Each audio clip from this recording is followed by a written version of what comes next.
Hoy para mí es un triple motivo de felicidad encontrarme en este lugar por varias cuestiones, por varias razones. Voy a intentar sintetizar. La primera de ellas, porque para mí esto es una vuelta a casa también. La Fundación Sierra Pambley no solo es un centro prestigioso, histórico, cultural, filantrópico, que todos ustedes conocen. Fue un lugar en el que entre los años 2008-2009 pues pasé unas largas temporadas haciendo trabajo de catalogación del museo, con lo cual me llevo de aquí siempre pues la generosa acogida que tuve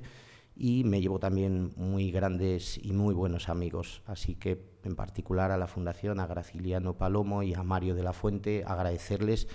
que sigan acogiendo estos ciclos. Otro motivo de satisfacción es encontrar, como se ha dicho, un segundo ciclo, es decir, la continuación de aquel ciclo inicial dedicado a de Grecia a Roma a nuestros días, toda esa herencia clásica en Occidente, que es, como ya dijo el decano,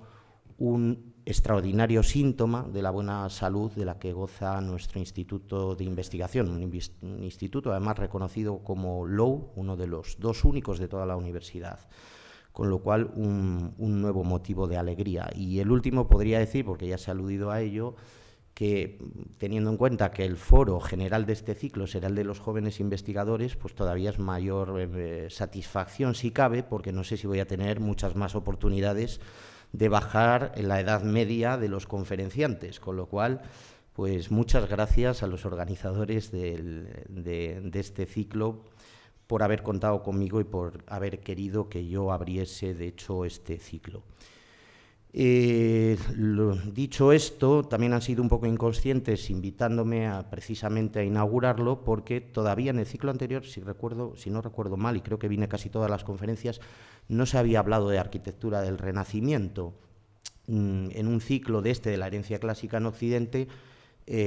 podría haber sido lo esperable, y sería también lo esperable que fuese yo hoy aquí quien hiciese, digamos, que una charla más al uso, es decir, intentando escudriñar todos aquellos componentes de lo clásico que encontramos reflejados en una arquitectura del Renacimiento y que supuestamente, como podríamos intuir, recupera, retoma, incluso llega a imitar o intenta superar, si cabe, esa arquitectura clásica. No va a ser el caso, tampoco voy a hacer un repaso por la arquitectura del Renacimiento español, porque sería una labor pues ímproba, pero además ilógica para un marco como este, de una conferencia de aproximadamente 1 hora. Yo les voy a proponer un espacio para la reflexión, un espacio en el que a través de 7 cuestiones o 7 interrogantes nos vamos a adentrar precisamente, como habrán intuido por el título, en una visión crítica contra las generalidades y los tópicos asociados precisamente a esa vinculación del Renacimiento y el mundo clásico. Insisto que probablemente no era lo esperable, pero bueno, esta es la apuesta que he decidido hacer. Generalidades, simplificaciones y tópicos que en realidad nos alejan del objetivo último de estudio, de una arquitectura del Renacimiento que a todas luces, como pueden ver en ese mosaico de imágenes donde he incluido de arriba abajo, de izquierda a derecha, pues desde la conocida fachada del Studium Generale de Salamanca, la Casa de las Conchas en la misma ciudad, o en la zona baja, a la izquierda, Casa de Pilatos en Sevilla, o el Escorial, Monasterio Real, Monasterio San Lorenzo del Escorial. Todas ellas forman parte de esa arquitectura que llamamos Renacimiento, pero que, como podrán observar directamente a través de esta fotocomposición de imágenes, son muy distantes, muy diferentes, muy cambiantes y muy singulares. Y ese es el primer rasgo, que marca probablemente la característica de nuestro y otros muchos renacimientos, no solo el hispánico. Claro, hay que evitar todo ese tipo de generalizaciones, a veces impuestas, porque en la imagen superior he tomado una entrada y diccionario de la Real Academia de la Lengua Española. Evidentemente, esta institución debe de establecer un criterio selectivo de algunos aspectos para hacer una entrada concreta como esa, ¿no? aparte de la acción de renacer, ese movimiento artístico que nos dice que se caracteriza por ese entusiasmo del estudio de la antigüedad clásica, griega y latina. Evidentemente es un ejercicio de simplificación, como el que tiene que hacer una academia como esta. Si nos valemos de herramientas de inteligencia artificial, es verdad que no soy muy aficionado, no estoy muy al día, aunque cada vez me sorprenden más algunos de los resultados que se pueden encontrar, veremos que de nuevo la inteligencia artificial lo que hace es recurrir al tópico, a la generalización, básicamente para tomar como fuentes de información algunas de esas muestras que son más comunes o que encuentra,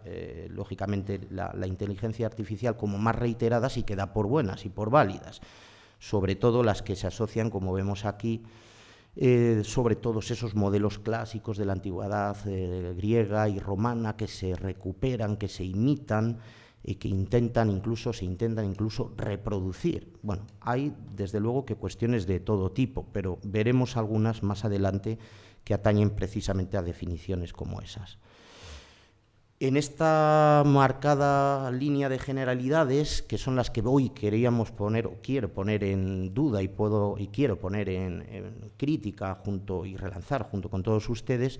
está lógicamente una que ha tenido mucho alcance y una trayectoria larga en el tiempo, mucho peso, que es la del foco creador, el foco, además, que va a servir como foco difusor de esas ideas del Renacimiento, de esas creaciones, porque nos adentraremos en la arquitectura del Renacimiento, que se extienden a lo largo y ancho del continente europeo, mostrando, como muestro en este mapa también un tanto tópico, de ese centro y periferia, es decir, marcar esas tensiones entre un foco irradiador, creador, y esa dispersión. Esto nos llevaría también a no poder explicar este fenómeno, este mosaico de imágenes tan variables, tan cambiantes como las que he añadido, porque la realidad es mucho más compleja. El Renacimiento no solo surge, o ese interés por la antigüedad no solo surge lógicamente en Italia, ni surge en los siglos XV y XVI, como veremos, poniendo en duda otro de los tópicos, sino que en un mapa como este, que muestra más todo tipo de rutas comerciales y los intercambios materiales, tendríamos más presente otros contextos geográficos que igualmente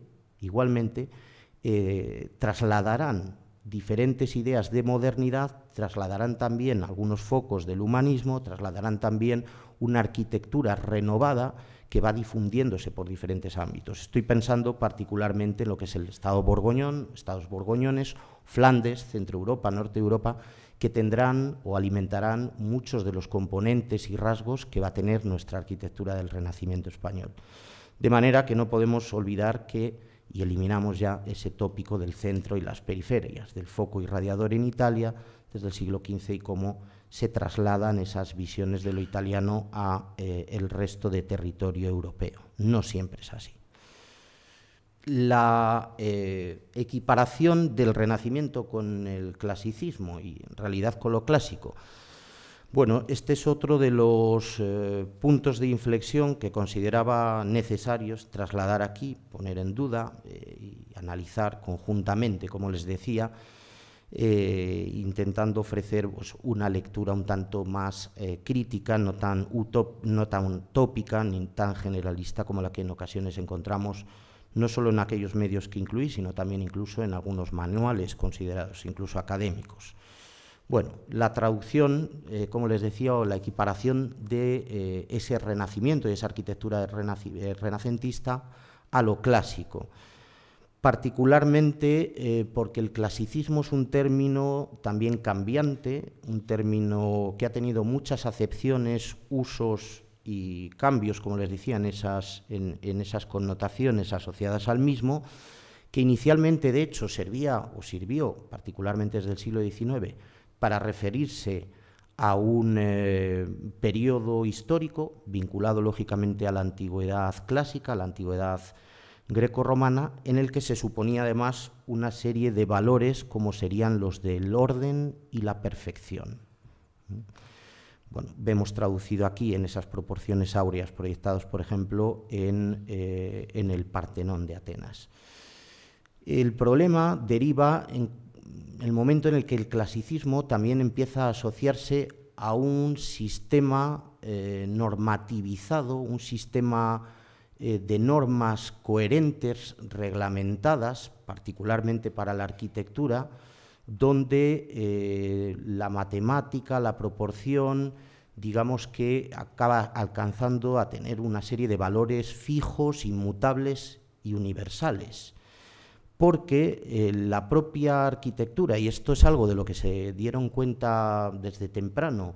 varios de los teóricos y tratadistas del Renacimiento italiano, como Giovanni Battista Alberti, empezaron a encontrarse con una realidad de los vestigios de la antigüedad clásica también cambiante, singular, es decir, no se ajustaba siempre a una norma o una normativización, como les decía, una serie de pautas fijas, inmutables y universales. La arquitectura clásica, la arquitectura del mundo grecolatino, y les he puesto un ejemplo de varios templos, templo mausoleo en el último de los casos, asociados al contexto romano, era una arquitectura cambiante, una arquitectura que se iba readaptando a diferentes necesidades, usos, incluso a la climatología, a las particularidades de los territorios, y donde encontraríamos una pluralidad frente a ese sistema que propugna el clasicismo, particularmente desde la visión y las versiones que hacen los arquitectos del Renacimiento, imponiendo una especie de estándares y normas inamovibles. Insisto que son ellos mismos los que se dieron cuenta de esta especie de incoherencia entre la teoría del clasicismo, como decía, de normas fijas, claras, y la realidad de todos esos restos materiales que empezaban a encontrar, sobre todo en la naciente arqueología, ¿no? Bueno, no existía una disciplina de la arqueología como tal, pero bueno, de ese interés por lo anticuario, podríamos decir. Fíjense que igualmente la idea de clasicismo deberíamos de relacionarla con ese renacimiento que como constructo ideológico nace también o se desarrolla particularmente en la historiografía del siglo XIX para oponerlo a la mentalidad medieval. ¿Qué supone esto? Que en el Renacimiento, como nos decía el ChatGPT, nos encontraríamos que frente al gótico, o nos dice incluso como reacción al arte gótico, buscará el equilibrio, la proporción, el orden, la armonía. Fíjense que eso es bastante peligroso. De hecho, digamos que aunque sigue reiterándose ese tópico, el de la distancia entre el Renacimiento y el mundo medieval y una serie de valores asociados a la arquitectura del Renacimiento frente a los de la arquitectura medieval, el tópico ya fue desmontado desde hace tiempo, sobre todo desde mediados del siglo XX, con obras, bueno, bien conocidas, supongo que por la mayoría, como Renacimiento y Renacimientos en el arte occidental de Panofsky, o particularmente también la obra del Renacimiento italiano de Peter Burke. Ellos hablan de que no existió esa idea de continuidad y de ruptura entre el mundo clásico hasta su supuesta recuperación en el Renacimiento. Y da buena cuenta de ello, pues, no solo la arquitectura, mostrando, como hago en este caso, un ejemplo de la Capilla Palatina de Aquisgrán, ¿no?, sino el contexto cultural, que se movió en torno a la corte carolingia, la corte particularmente de Carlomagno. Pero podríamos extrapolarlo a otros muchos contextos y momentos. Estoy pensando simplemente en toda la labor que durante la Edad Media y en un contexto como el islámico se hace recuperación tanto de textos clásicos como de los conocimientos, estudios de la medicina clásica, de la geometría, de los estudios, bueno, de todo tipo, ¿no? Es decir, esa idea de ruptura o discontinuidad entre aquel mundo clásico y este Renacimiento que supuestamente recuperaba todos aquellos valores del mundo clásico, de la perfección y la armonía, lógicamente pues no existe como tal, no hay una discontinuidad, deberíamos de decir más bien que siempre hubo una pervivencia, una perduración, aunque fuera en diferentes aspectos. Igualmente, fíjense que les estoy poniendo dos edificios, tanto de alta como de plena Edad Media, dos plantas en realidad, Iglesia San Julián de los Prados, en Oviedo, por traer un contexto más o menos cercano, o la Abadía San Denis, bueno, el coro, en su proyección en planta y alzado, para que vean que toda aquella idea relativa al orden, la proporción, todos aquellos valores asociados a la simetría, al equilibrio y toda esa traducción geométrica y matemática que tanto se vanagloriaba el Renacimiento de estar recuperando, también lo podríamos encontrar presente en modelos como estos, que distan mucho de lo que supuestamente vincularíamos de inicio de partida con los referentes clásicos. Lo que ven ahí son proyecciones, particularmente algunas de ellas relacionadas con las proporciones áureas, que son las mismas que estábamos viendo, de hecho, dentro del Partenón de Atenas. Insisto, la arquitectura clásica, en todo caso, estuvo bastante menos preocupado por un sentido puramente matemático y normativo que por su flexibilidad, lógicamente bajo unas pautas de una construcción que no voy a ser quien lo descubra yo aquí, también están marcadas por un buen dominio de la geometría favororum, de la geometría puesta en práctica, pero sobre todo, ya les decía, desde un punto de vista también empírico, práctico. Y no me digan si en un interior como este, que seguro que lo reconocen y que tenemos a unos poquitos metros solo de aquí, la Catedral de León, no encuentran aquí esos conceptos que son la base y principio de la arquitectura clásica según Marco Vitruvio Polión, que es ese conocido tratadista, único tratado que nos queda dentro de los tratados de arquitectura conservados. Sabemos que hubo muchos más, pero solo este se conservó, y dentro de esos tres principios fundamentales apelaba siempre a la firmitas, utilitas y venustas, es decir, a esos principios de solidez, firmeza, creo que claramente también representado en un edificio como este,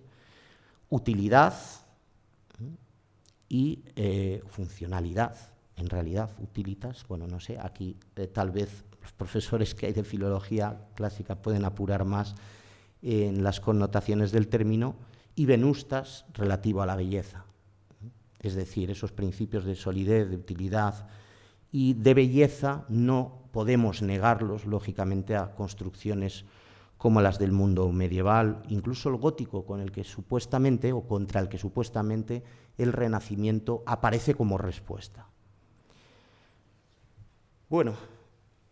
esto en realidad, y el problema del clasicismo dentro de la arquitectura, me lleva a plantearles la tercera de las reflexiones que traía a colación en la charla, el mito de ese ciclo biológico del arte. Lo siento, pues si algún estudiante esto probablemente está ya un poco harto de soportarlo. Y la inexistencia de ese paradigma de lo clásico, que también es uno de los puntos de inflexión que quería traer a colación. Bueno, asumir la idea de un clasicismo, o una recuperación, digamos, más normativa de lo clásico, más cercana a lo clásico, también supondría que hasta llegar a ese momento de madurez o ese momento de culminante se habría tenido que pasar necesariamente por una etapa de titubeos y de formación, de crecimiento, llegar a ese punto de cenit, hasta volvernos a encontrar con un punto de decadencia,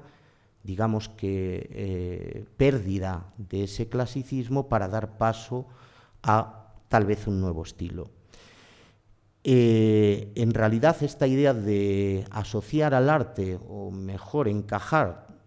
todos los vestigios de una arquitectura como la de nuestro Renacimiento a este ideal y este constructo muy occidental y antropocéntrico, de que el arte y todo lo material y todo lo que nos rodea podemos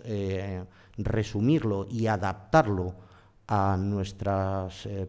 propias existencias vitales, es decir, intentar interpretar toda esa realidad como la realidad del cuerpo humano en fase de crecimiento hasta llegar a madurez y a esa etapa de muerte, decadencia y fin. Durante mucho tiempo la historiografía lo ajustó o lo readaptó a la hora de examinar las realidades materiales y de conocer o de aprehender aquello que le rodeaba, tanto en la naturaleza como en lo que propiamente construía. ¿Cuál es el peligro de esta fórmula? Bueno, pues ya les adelanto, en realidad es la misma que lo hizo posible, es decir, intentar encajar toda esa diversidad y realidades a un ciclo vital o un ciclo biológico que es una visión puramente antropocéntrica y occidental.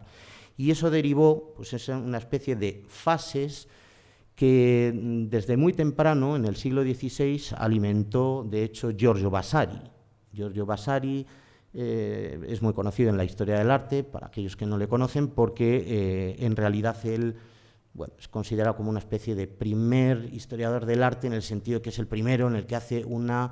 biografía de los artistas. ¿Y qué es lo que hace? Decide, pues, establecer una serie de pautas o de ciclo biológico para el arte que marcaba una prima, segunda y terza maniera, es decir, una primera, segunda y tercera manera de hacer, 3 modos de hacer que irían precisamente desde algo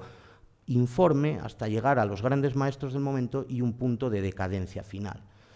Si se dan cuenta, la lectura es muy simplista y muy reduccionista, al igual que peligrosa. Insisto, una visión puramente antropocéntrica. Estamos adaptando aquello que vemos a nuestra propia realidad vital y no siempre tiene, como veremos, que encajar de ese modo. ¿En qué se tradujo esto historiográficamente? Es decir, dentro de los estudios de la historia del arte, en la idea de que existía una primera fase inicial de nuestro renacimiento, que incluso se ha denominado en muy diferentes formas, plateresco, entre otras. He puesto aquí para ejemplificarlo y aquí lo ven muy claro, dirán, no, si es que es así. Bueno, ya veremos, ¿no? Esa fachada de la Catedral de Salamanca, un modelo idealizado de ese clásico, de ese momento de madurez, de lo que encarna el clasicismo, con ese patio, el interior del patio del Hospital Tavera, perdón, el hospital de afuera de la ciudad de Toledo, y una fase manierista donde se rompe con lo clásico, existe una decadencia porque se rompe esa normativa, esa ruptura del equilibrio y se entra en una etapa final que, según esa construcción, insisto, peligrosa, daría paso al barroco como estilo. Bueno, ¿por qué no encaja esto? Pues lógicamente porque los edificios, y los ponemos ahora a una temporalización, veremos que no pueden encajar a esquemas que diseñemos previamente,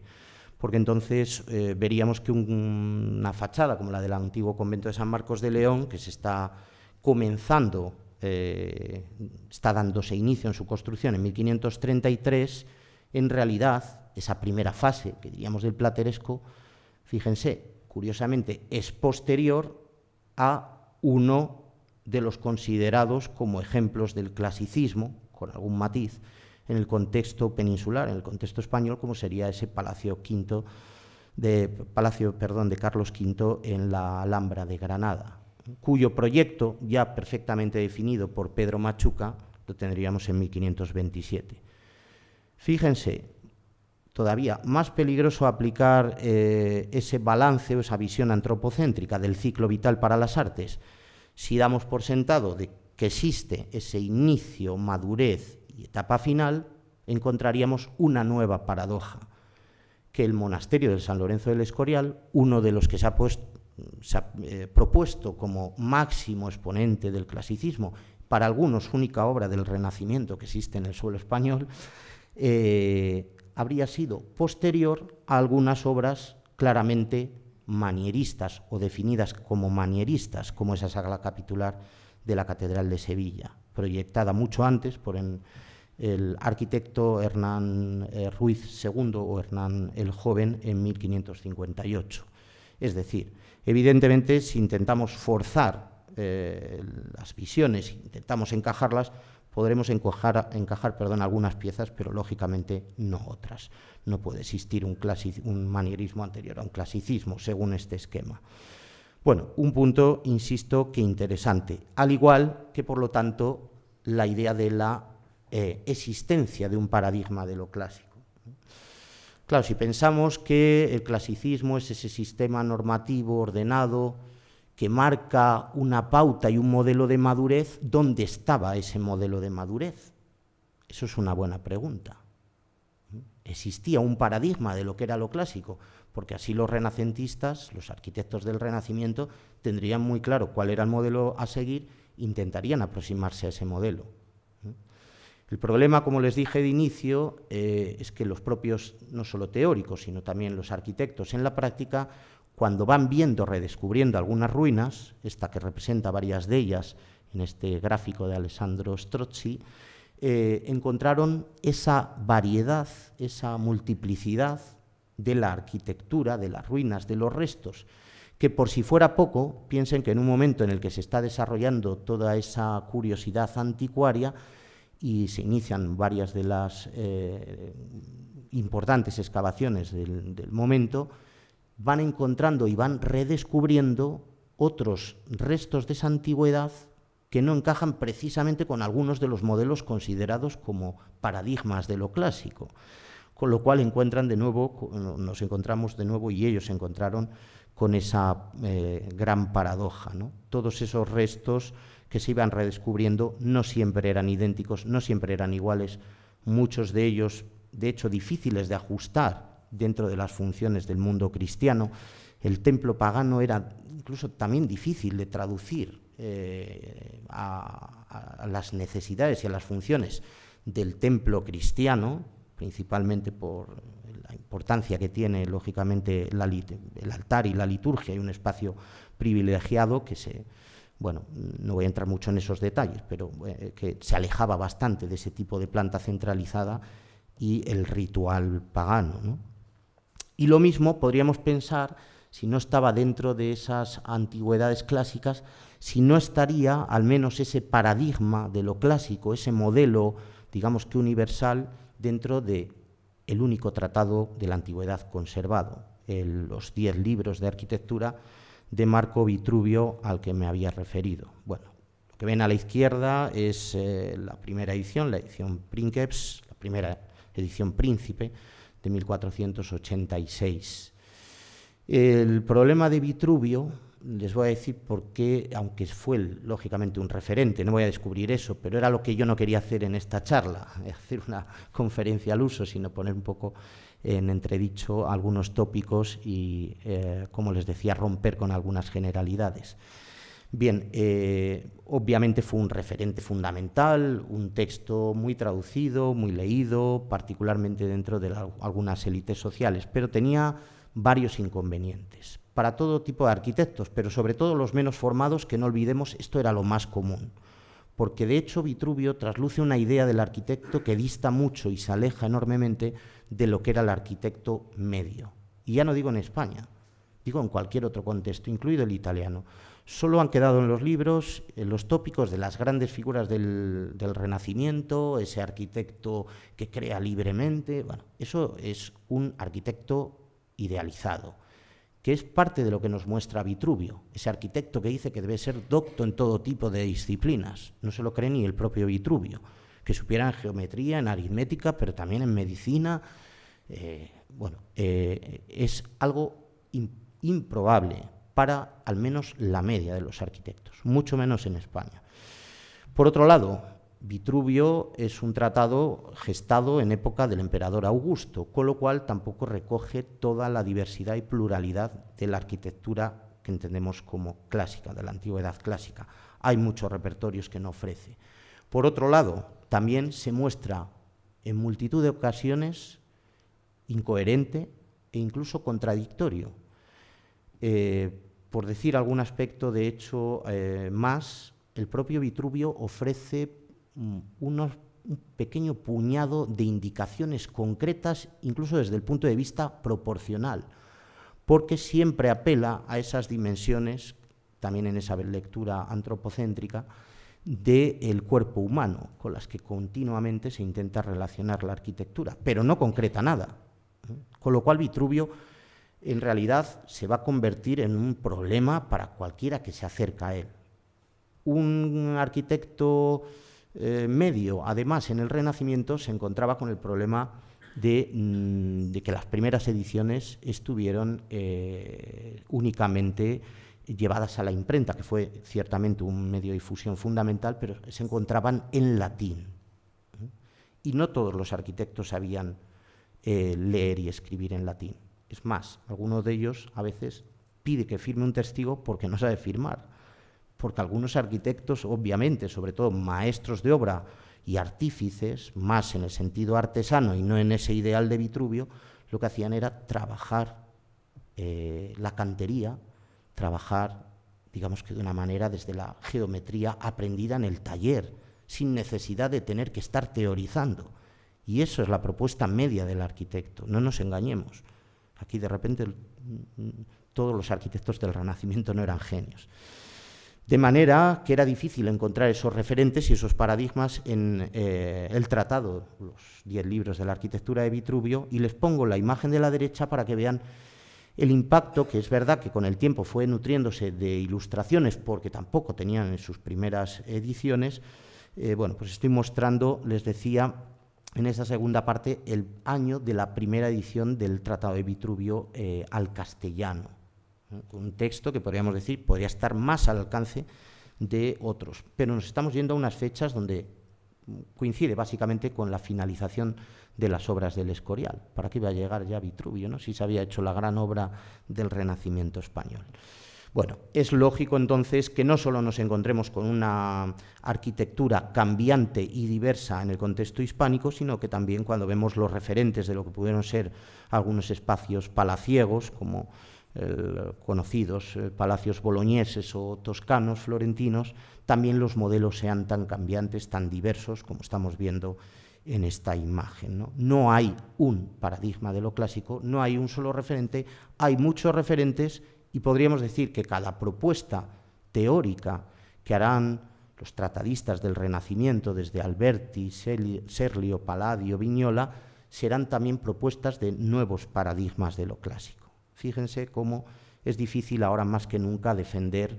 precisamente aquel proceso evolutivo de las artes para llegar a ese clasicismo y una etapa final de decadencia, como les decía. Bueno, el cuarto, no sé si interrogante, pero punto de reflexión, sería ese de la pluralidad de estilos y un problema muy asociado a la arquitectura del Renacimiento español, como es el de las hibridaciones, sobre todo cómo se ha tratado, ¿no?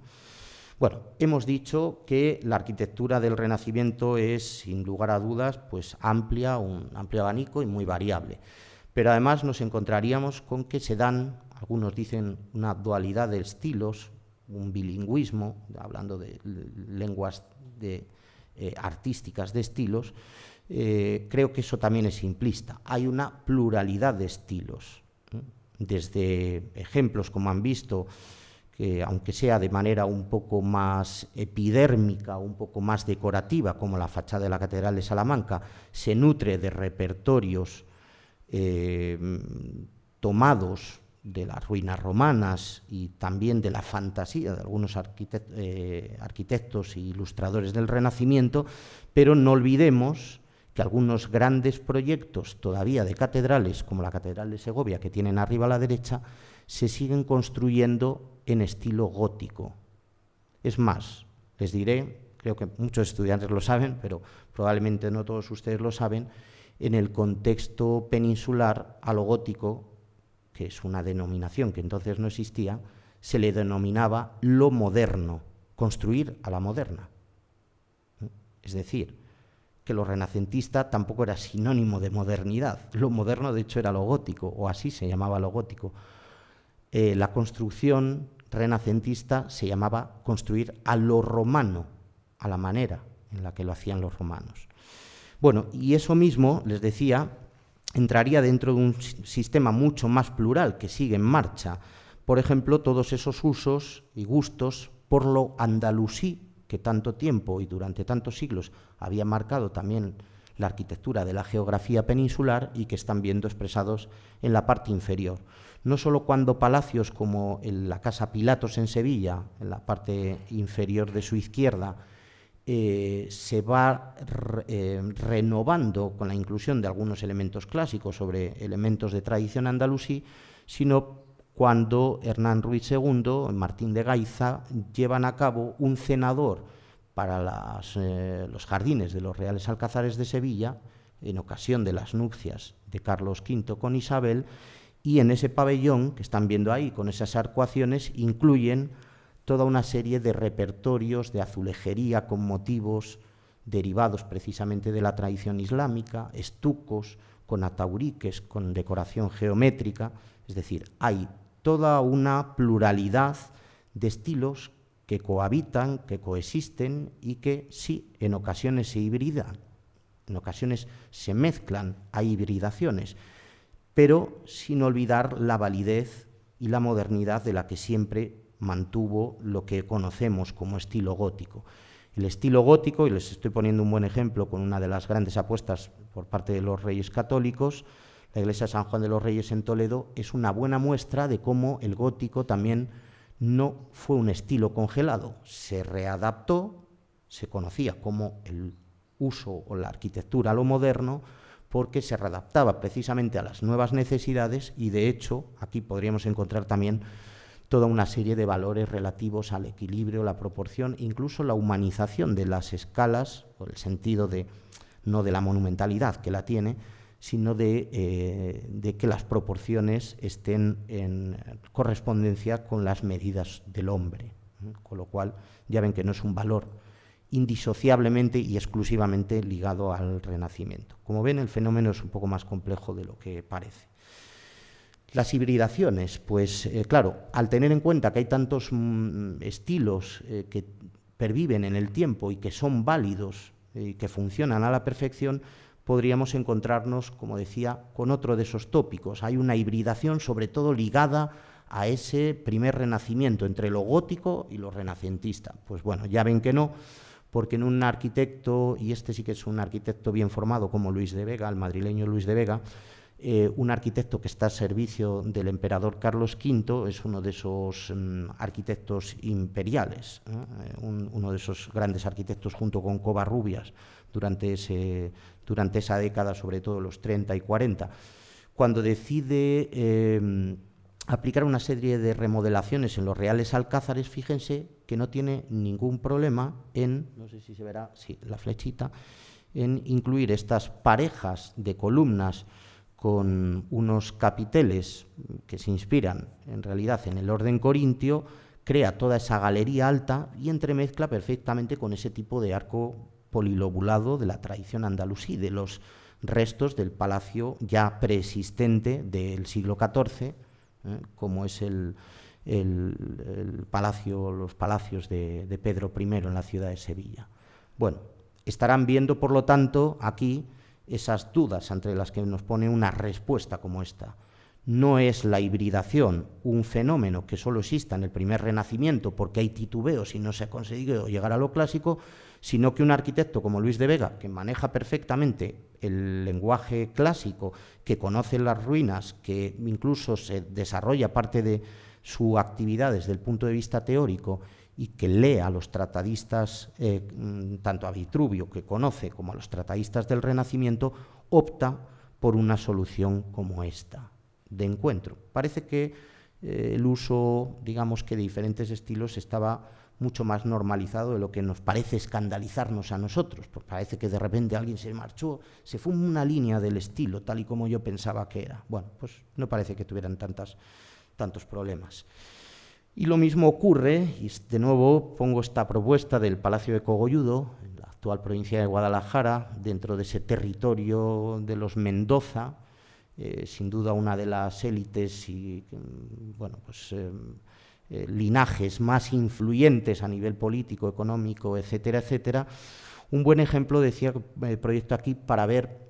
un par de cuestiones. La primera de ellas, este es uno de los palacios más italianizantes, ya no me voy a atrever a decir tanto como clásicos, pero sí italianizantes, mucho más italianizantes que los palacios que nos llegarán con posterioridad en el tiempo. Fíjense que estamos en fechas muy tempranas, si aceptamos, como se viene haciendo, que hacia 1492 estaría finalizada la obra del Palacio de Cogolludo.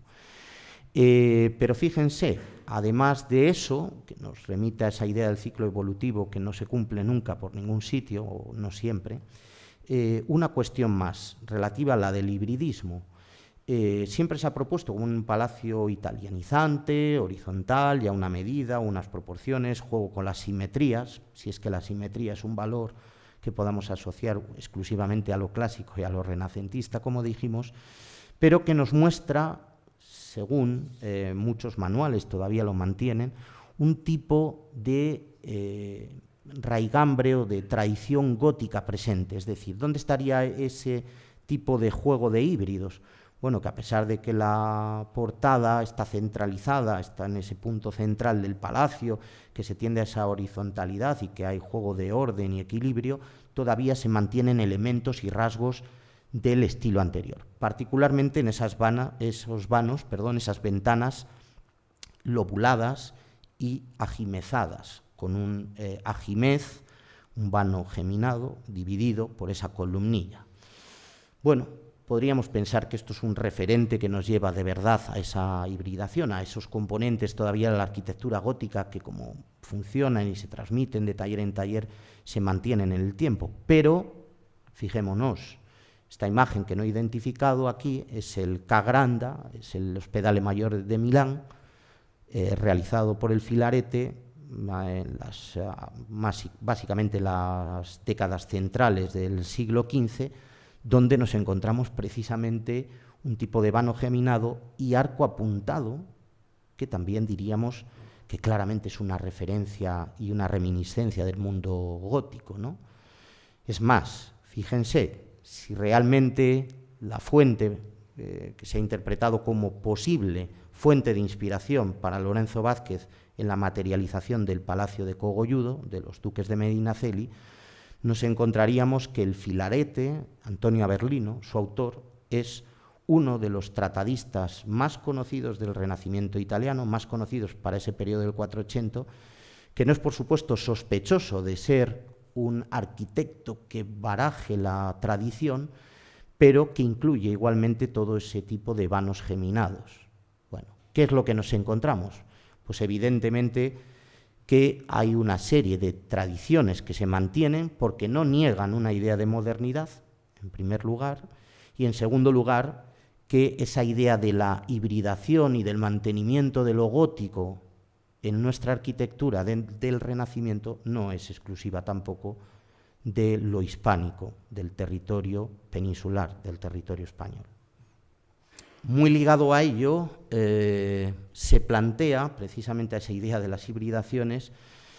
lo que Fernando Marías, en un conocido libro,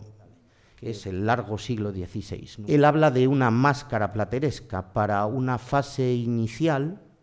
del Renacimiento español, que es una idea y un tópico, de nuevo una generalización, que se ha mantenido a lo largo del tiempo. ¿Qué significa eso? Pues sí, podríamos verlo traducido en el Studium Generale de Salamanca, es decir, un tipo de estructuras de edificios que todavía se trabajan desde la cantería y el sistema de trabajo medieval o tardogótico y que incorporan lo renacentista, aquello que evoca al mundo clásico desde un punto de vista epidérmico, es decir, superficial, como una máscara. En efecto, el Estudio General de Salamanca lo es una máscara, es una fachada tapiz adornada con todo uso indiscriminado de elementos, incluidos algunos de esos medallones a los que los historiadores del arte hemos dado tantas vueltas en su simbolismo, pero vemos mucha decoración bastante indiscriminada en las fuentes que utilizan, que en realidad está tapando o escondiendo un edificio, claro que es una máscara, es que es un edificio, todo lo que tenemos con anterioridad, preexistente de hacia 1400. Claro, peligroso esto de la máscara, insisto, sobre todo porque se asociará a este primer renacimiento y veremos que no siempre es así. Evidentemente no voy a ser yo quien descubra aquí que la estampa, el grabado, también el dibujo, porque tenemos repertorios extraordinarios como el Codex Escurialensis, que estuvo en manos precisamente de Lorenzo Vázquez, el arquitecto de Cogolludo, para el Palacio de Cogolludo que acabamos de ver, que incluso, como ven, no solo trabajaba muestras sobre los diferentes órdenes, sino que ilustraba edificios, ruinas de la antigüedad romana, ¿no?, como estamos viendo en las imágenes. Pero la estampa, como les decía, como elemento difusor que fue fundamental, fue imprescindible a la hora de transferir ciertas formas a la arquitectura del Renacimiento. Eso, sin duda, es un hecho innegable. Pero les traigo de nuevo un ejemplo a modo de paradoja para que vean que no siempre es aplicable. Lo que hemos visto con anterioridad no siempre es aplicable y, como veremos, tampoco únicamente restringido a un primer Renacimiento en esa fase que diríamos está en crecimiento, todavía no ha llegado a la madurez según ese esquema biológico. Este es el Hospital de los Reyes Católicos, que es una apuesta bajo un estilo eminentemente todavía a lo moderno, es decir, gótico. No se olviden que lo moderno está asociado a la arquitectura todavía gótica, cambiante, con ese pórtico de acceso, como vino siendo habitual, bueno, en ese lenguaje por el que optaron los Reyes Católicos, que se iba modernizando, iba cambiando, pero fíjense, si según esa teoría de la máscara renacentista, lo renacentista tiene una fábrica gótica, pero en su estructura es gótico, pero solo es lo epidérmico, lo decorativo, lo que es renacentista, menuda paradoja, porque aquí, en un edificio gótico, lo que vemos es que la estructura, es decir, la planta, esa crujía entrecruzada y enmarcada en un rectángulo, deriva de un sistema, esta vez sí, ordenado, equilibrado, que el Filarete proyectó para Cagranda, que antes proyecté la imagen de esos vanos, como un sistema racional que además podía ampliarse a medida que existían nuevas necesidades, siempre atendiendo a unos módulos regulares. Lo ven aquí proyectado en planta, porque se ha conservado la planta histórica de Antonio Aberlino, conocido como el Filarete. Lo encontramos en su materialización, que no fue exacta, pero prácticamente sí, del Hospedale Mayor de Milán, y lo vemos aquí en un modelo simplificado. Aquí lo único que se necesitaría sería amplificar el modelo para llegar a concluir en el que encontramos proyectado en la ciudad de Milán. Es decir, eso de que la estructura de los edificios del primer Renacimiento sigue siendo gótica, pero es lo renacentista lo que se aplica de manera epidérmico-decorativo, como ven, pues ni siquiera se sostiene cuando trabajamos con un edificio gótico, pero que atiende a una estructura y a un sistema de organización puramente heredado de la teoría y práctica del Renacimiento italiano. Al igual que, como les dije, esa idea de la máscara decorativa o incluso del hiperdecorativismo, es decir, de un lenguaje aplicado por todas las partes del edificio, no solo lo encontramos en nuestro primer Renacimiento, en el Renacimiento español, de manos de arquitectos que podríamos pensar menos formados, menos instruidos o menos conocedores de los referentes que existían en Italia o incluso en las ruinas romanas, sino que, como ven, un arquitecto como Rodrigo Gil de Hontañón lo aplica para un edificio como el de la Universidad de Alcalá de Henares, ya en una época avanzada que nos lleva hacia la mitad del siglo XVI. Estamos viendo en esa imagen, pero también en ese piso superior, donde por otra parte, fíjense, no hay un predominio precisamente del orden compositivo cuidado cuando vemos estas soluciones de transición de los alabarderos y esa parte del piso noble. Sexto punto de inflexión, o punto que quería plantear aquí como, les decía, esa invitación a la reflexión, es lo clásico en los tratados. Es decir, sabemos que parte de lo que se conoce en el contexto hispánico, también en otros contextos europeos y en el propio contexto italiano, llega en numerosas ocasiones a través de la tratadística, es decir, llega a través de vía indirecta, no a través de un conocimiento directo, ni el estudio, ni las medidas de esa arquitectura de la antigüedad. Bien, les dije que Vitruvio no había tenido enorme repercusión, sí, eso no lo puedo negar, lógicamente, pero no había tenido tanto impacto, y particularmente dentro del contexto hispánico. No tuvo tanto impacto por esas barreras impositivas del propio tratado, sus incoherencias, sus dificultades, estar escrito en latín, no tener ilustraciones. Sí lo tuvieron precisamente dos tratados que son los que proyecto. El más importante, probablemente, Las medidas del romano, de Diego de Sagredo. Digo el más importante porque es claro, con mucha diferencia, el primero está traducido al castellano. Bueno, es que venía hecho en castellano, ¿no? 1526, una creación hispánica, podríamos decir, y el libro, tercer y cuarto libro de Serlio, bueno, Serlio en realidad hace i sette libri, los 7 libros de arquitectura, pero los primeros en salir son los libros tercero y cuarto. Bueno, esto es un lío en el que no les quiero meter, porque en realidad el primero es el libro cuarto, que sale en 1537, luego sale el libro tercero en 1540, y esta es la edición española en la que libros tercero y cuarto salen en 1552. No les quiero liar mucho con eso. Pero estos sí tenían un componente interesante, es este. No hace falta casi saber mucho para darnos cuenta dónde estaba el componente que consiguió el éxito de estas obras y de su difusión. Pues que estaban tremendamente ilustrados y que, a diferencia de Vitruvio, era una teoría arquitectónica que parte de Vitruvio, es verdad, pero se traslada en un sentido mucho más práctico. Está pensado para el arquitecto del que les hablaba, el arquitecto de a pie, el arquitecto real, no ese fabulado, idealizado por los propios arquitectos del Renacimiento a partir de la propia idealización que hizo Vitruvio en el siglo I después de Cristo. Estos son los que traducen una serie de normas claras para que se trabaje, donde dejan claro, particularmente Serlio, los órdenes, los 5 órdenes clásicos, los 3 griegos más los 2 romanos, el toscano y el compuesto, y además, claramente, como les decía, ilustrados, con todos esos componentes bien desentrañados. El problema viene en la pregunta y de nuevo en la paradoja en la que les quiero poner. ¿Siempre tradujeron aquello clásico? Pues bueno, les pongo un ejemplo y, por favor, como no tenemos mucho tiempo, en 2 segundos, ¿me pueden decir a qué orden corresponde, a qué orden clásico corresponden estos capiteles que ilustra Diego de Sagredo?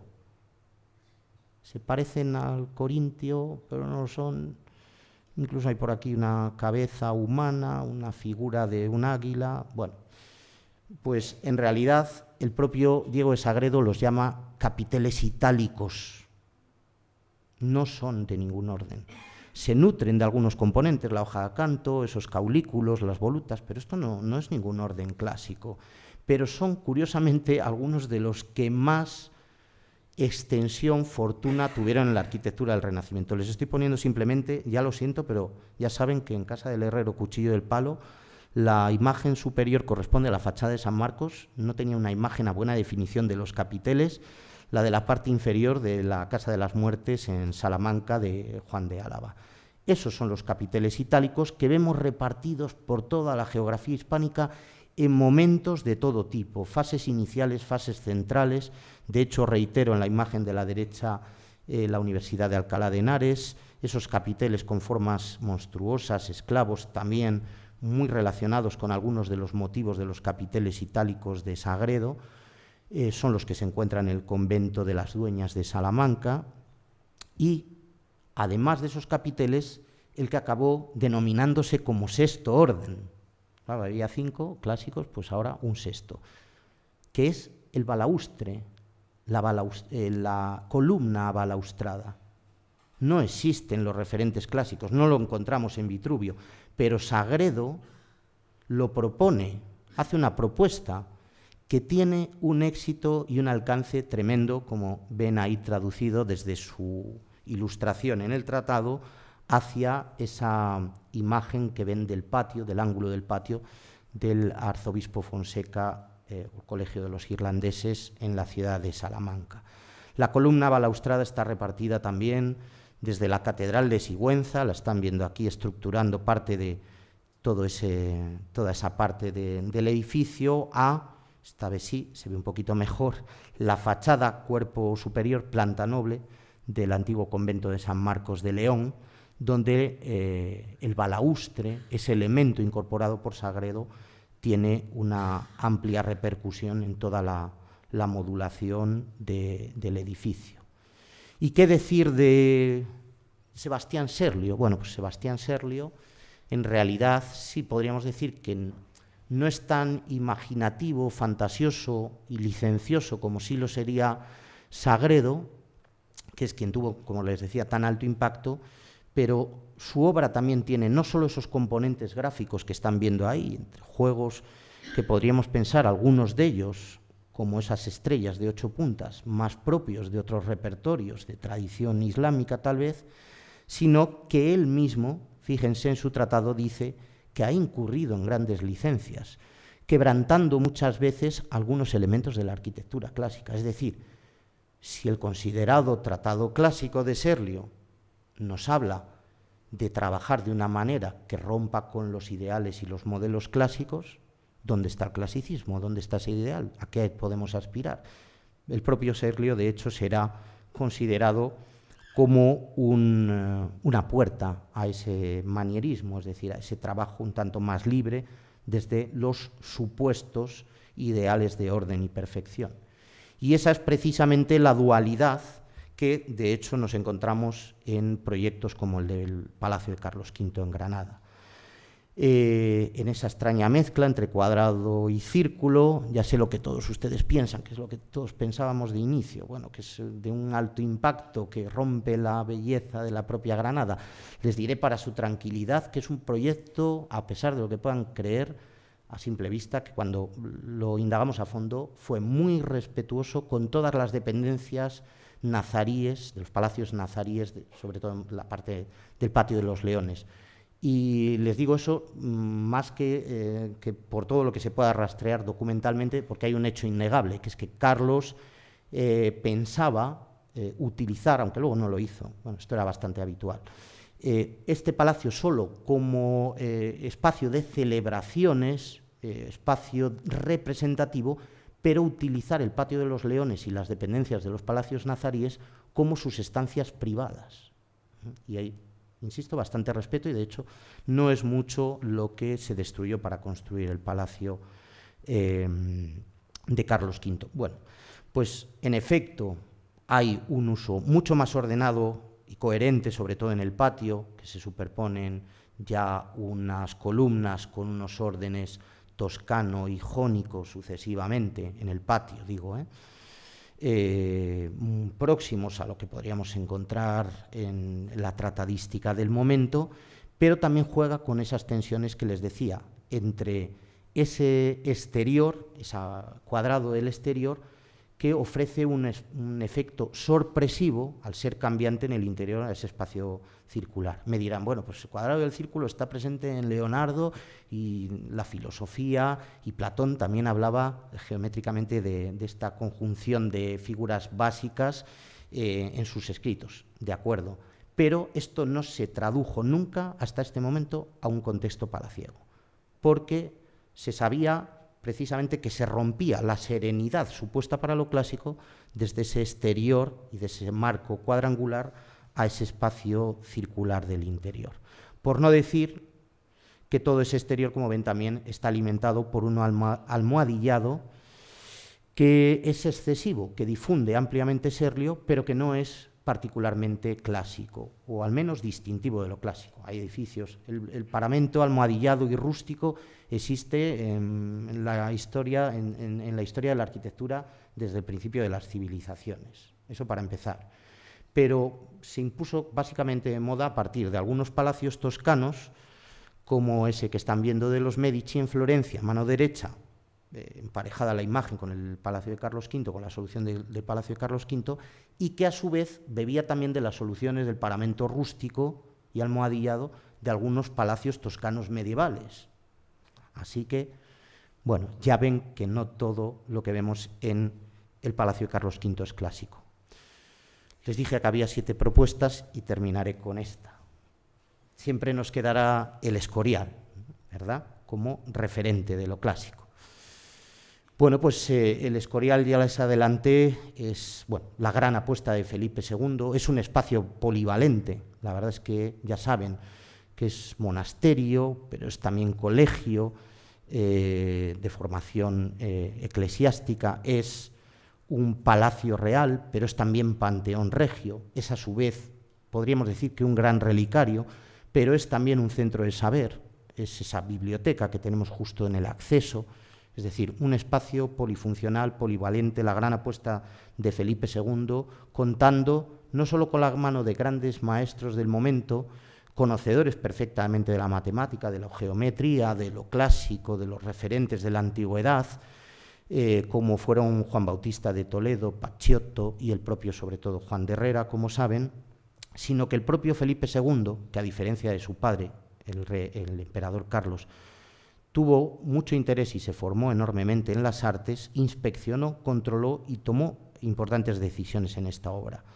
Es una obra a todas luces que se traduce a una férrea cuadrícula, donde a partir de un módulo se gesta lo que conocemos como traza universal. Ahí se encuentran multitud de modelos geométricos de perfección, también vinculado incluso con lo esotérico. Hay tantos estudios del Escorial que también encontramos muchas contradicciones en todo ello. Fíjense que podría ser ese paradigma, por fin, aunque su finalización es en 1584, de ese supuesto clasicismo en España. Pero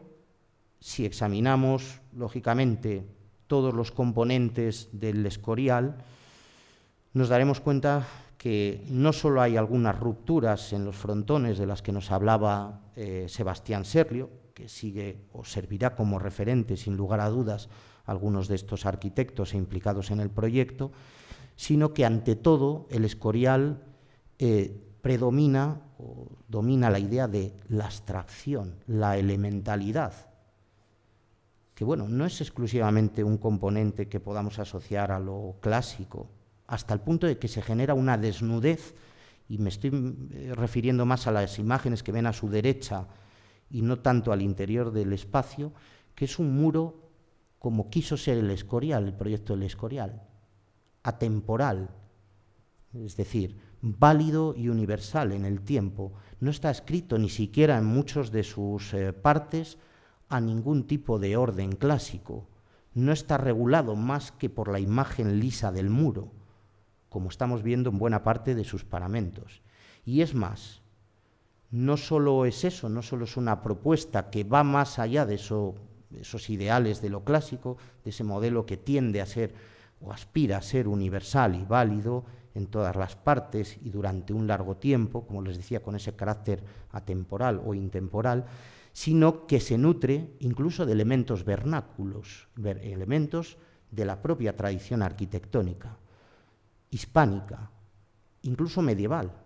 ¿Cuál particularmente? Esas torres angulares, unas torres angulares que son muy ajenas a cualquier tipo de representación de vila o espacio palaciego de la antigüedad clásica, que tampoco son nada habituales dentro del contexto italiano, pero que sí encontramos en el contexto hispánico. Les he puesto esta foto intencionadamente, esta imagen intencionadamente, a ver si descubrían que es un palacio de los Guzmanes antes de alguna de las restauraciones a las que fue sometido a lo largo de los siglos, particularmente finales del XIX y XX, ¿no? Pero ven que ese elemento torreado,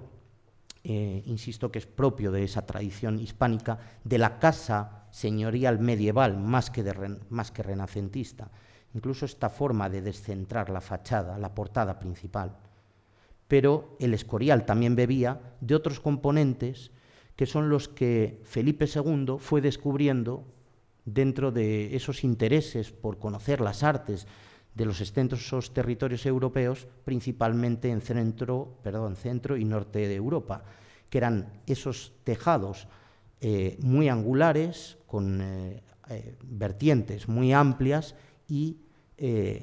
apizarrados, cubiertos con pizarra, que lógicamente derivaban más de aquello que había observado dentro de la arquitectura del centro y norte de Europa que cualquier otro referente que pudiera encontrar dentro de la antigüedad clásica, lógicamente, y del Renacimiento italiano, donde no existían. Bueno, en definitiva, les quería decir, y para concluir, que toda esa realidad del Renacimiento español es más poliédrica, más singular, más variable también de lo que cabría suponer bajo la etiqueta de lo clásico o de inspirarse en la arquitectura de lo clásico, que mi idea, desde el inicio del planteamiento de esta charla, fue exponerles a ustedes, más que una serie de certezas, toda una serie, como ven, de interrogantes o puntos para la reflexión, para que precisamente